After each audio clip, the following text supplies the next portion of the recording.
Egyptians were the most common nationality detected crossing the central Mediterranean, accounting for 20% over the first 5 months of 2022. A recent report by Middle East Eye said, highlighting the deadly sea crossing to Europe by Egyptian migrants. Joining me now, Kaathrin Hurst, the journalist behind this important report. Welcome to the show, Kaathrin, and thank you for joining me today. Hi, thank you for having me. What are the main findings on your reports? The main findings were, as you say, that Egyptian arrivals as a proportion of total disembarkations in Europe have peaked in February 2022. I spoke to 3 men who had made it over recently to Italy, and my understanding is that the crossing from Egypt through to Libya and then across the central Mediterranean is the main migration route for many Egyptian migrants. This is partly due to the securing of the Egyptian coastline after the Rashid disaster, which killed, I think, something like 200 people in 2016. Since then, EU money has flowed in to secure that border. So boats, there have been a negligible number of boats. There have been boats leaving that coastline, but the most common route is through Libya and then across the central Mediterranean via smuggling routes.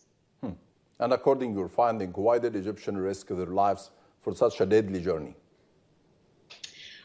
The driving factor appears to be, this was what all the men I spoke to said, but also I spoke to Amnesty researcher Hussein Baoumi, who interviewed many young Egyptian men in Libya.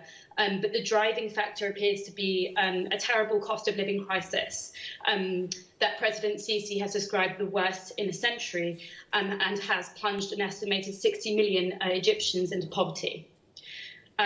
We also can't ignore the role of violence as a driving factor. Human Rights Watch has documented widespread use of enforced disappearances and extrajudicial killings as part of the National Security Agency's war on terror. And yesterday, Egyptian president said that not a single boat of illegal immigrants has left Egypt for Europe since 2016. What do you think about his statement? So I don't have the exact numbers to hand. I don't believe that's true based on what I've read. I recently found a report by the EU Commission, which has documented 3,500 boat departures from Egypt. That was in the first 5 months of 2022. And I believe that was 3 times the number from the previous year. So I don't think that can be true. But it is correct that there are far, far fewer boats leaving that coastline, and most Egyptians have to resort to smuggling rings to get across into Libya and then across the central Mediterranean. Yeah, you said in your report that the Egyptians were the most common nationality detected crossing the Mediterranean, accounting for 20% over the first 5 months of 2022. Yes. Do you think that the Egyptian government is aware about these numbers? I think they must be, because there is quite heavy surveillance of their borders, particularly the Egyptian-Libyan border crossing. The impression I got from speaking to Hussein Baoumi, who's the Amnesty researcher, is there's little interest in people leaving the country, but more interest in smugglers bringing people and goods over the border from Libya into Egypt.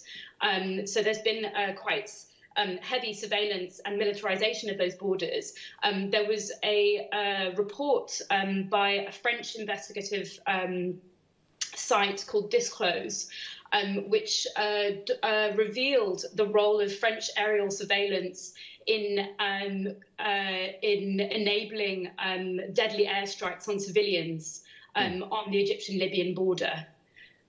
So I believe they must be aware of the numbers of people leaving the country. Yeah, and comparing to 10 years ago, Kaathrin, why that the number of illegal Egyptian immigrants is higher now? Compared to 10 years ago? Yeah. According to the people I've been speaking to, I think it is mostly to do with the extreme levels of poverty in the country.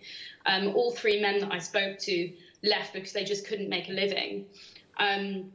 Again, this researcher I spoke to interviewed a lot of young men in Libya who'd arrived recently. So there were men who'd arrived after 2011, and that was predominantly to escape violence or for political reasons. But a lot of the most recent migrants appeared to be migrating for economic reasons. Yeah. And he recalls speaking to a lot of these young men appear to come from the more impoverished governance of Egypt. And he said that when he spoke to these young men, who, by the way, were mostly 20, like teens, like sort of mainly like under the age of 20, they spoke about going to Libya to earn money as almost as a matter of routine. So their families would say to them, now it's time for you to go to Libya. So the most recent migrants, I'd say, would be, based on my research, based on the people I've spoken to, appear to be driven by poverty. And you mentioned some European new laws to control the illegal immigration from Egypt and from other African countries. And you gave an example in Italy, a new legalization to limit this. But despite the European countries' support to Egypt, Kathrin, with money and equipments, the number of Egyptian migrants has increased. How do you explain that? I think people will always find a way. So I don't believe any of these measures that the EU have implemented really stop people from going, because they are so desperate to get across. So there is a lot of money going into what I would call the kind of externalizing of EU's borders. So, for example, I believe in October of last year, the EU signed the first phase of an €80 million border deal management program, money which will go directly to the Egypt's Coast Guard.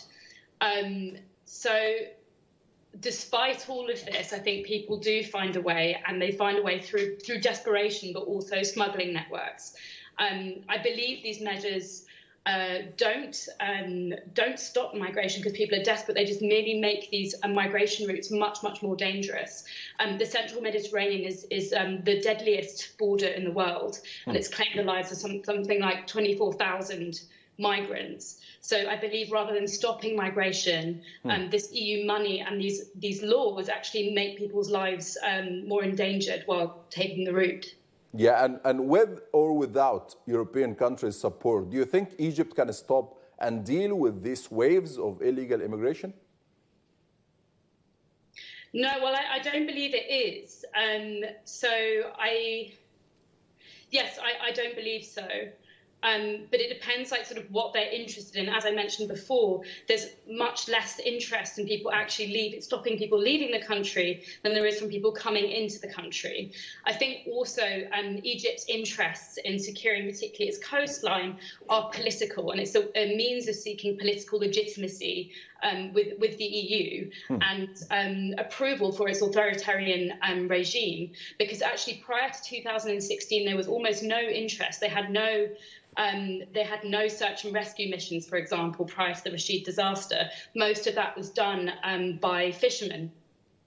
Yeah, and Egyptian media loyal to Egyptian regime or in President Sisi, every single time Middle East Eye or any other Western media platform publish a report like this about Egyptian illegal immigration, they attack the website, attack the platform, attack the journalist, and claiming this are fake news, and the purpose is attacking the state. So the question is, what is the message of your report?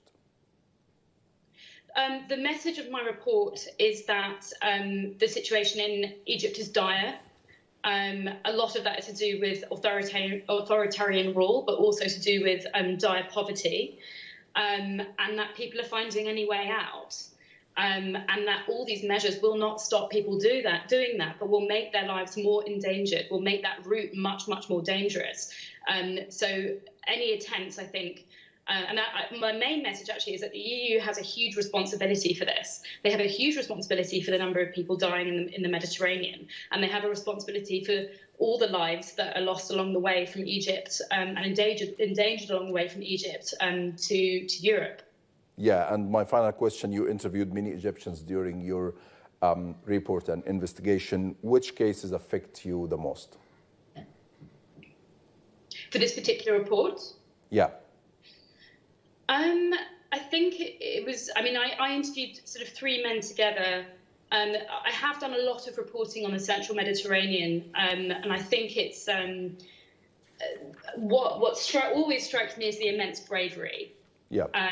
Where the situations they describe in the Mediterranean are something that I can't even comprehend. And they all reach these moments where they think they're going to lose their lives. But the thing that I found most affecting is, and it's hard to listen to, is the relief and gratitude that these men experience as soon as they arrive on the shores of the EU. But they haven't had the chance really to experience like all the internal borders that the EU sets up in terms of how difficult it will be for them to access healthcare or housing.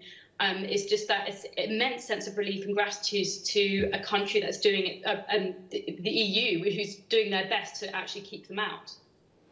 Kathleen, Hurst, thank you very much for joining me today. Thank you very much.